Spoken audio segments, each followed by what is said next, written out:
Hello friends, இன்றைக்கி நம்ம சொரக்காய் கூட்டில் காஞ்ச இறா போட்டு எப்படி செய்யலான்னு பார்க்கலாம். இதுக்கு ஃபஸ்ட்டு காஞ்ச இறாவை இந்த மாதிரி க்ளீன் பண்ணி எடுத்துக்கோங்க.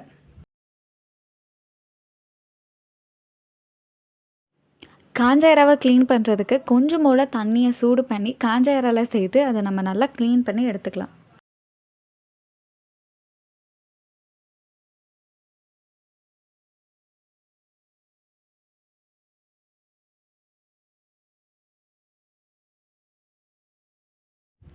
வாணலியில் தேவையான அளவு எண்ணெய் சேர்த்துக்கலாம். எண்ணெய் சூடானதும் கொஞ்சம் போல் கடுகு சேர்த்துக்கலாம். கடுகு பொரிஞ்சதும் ஒரு பெரிய வெங்காயம் கட் பண்ணி இதில் சேர்த்துக்கலாம். கூடவே கொஞ்சம் போல் கருவேப்பிலை சேர்த்துக்கலாம்.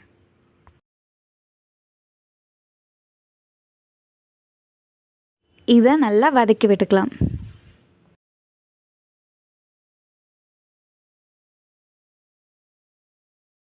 இந்த மாதிரி வெங்காயம் நல்ல கலர் மாதிரி வந்ததும் இதில் 2 மீடியம் சைஸ் தக்காளி அரைச்சி சேர்த்துக்கலாம். இந்த மாதிரி தக்காளியை அரைச்சி சேர்த்து பாருங்கள். தக்காளியும் ஒதுக்கி வைக்க மாட்டாங்க, அதில் இருக்கிற கிரேவியும் நம்மளுக்கு வேஸ்ட் ஆகாது. இந்த மாதிரி தக்காளியை நம்ம நல்லா வதக்கி விட்டுக்கலாம்.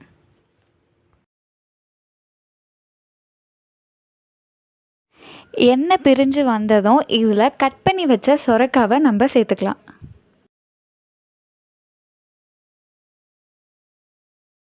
இந்த மாதிரி சொரக்காவை நம்ம கலந்து விட்டுக்கலாம்.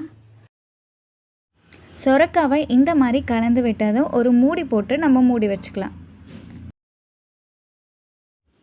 15 நிமிஷம் கழித்து நம்ம திறந்து பார்த்தோம்னா காயில் கொஞ்சம் போல் தண்ணி விட்டுருக்கோம். இந்த சொரக்காய் நல்லா சாஃப்டாக வெந்து வர்றதுக்கு அரைலேருந்து 1 கிளாஸ் நம்ம தண்ணி சேர்த்துக்கலாம். தண்ணி சேர்த்து நல்லா கலந்து விட்டுட்டு திருப்பி ஒரு மூடி போட்டு மூடி வச்சுக்கலாம்.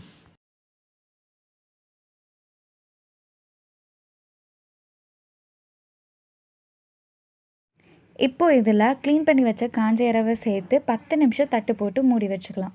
அப்போ தான் காஞ்ச இறா நல்லா வெந்து வரும்.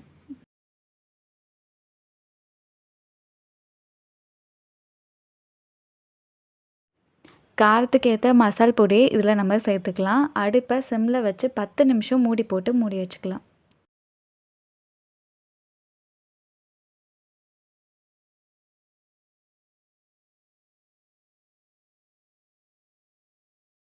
பத்து நிமிஷம் கழித்து இதை நம்ம நல்லா கலந்து விட்டுக்கலாம்.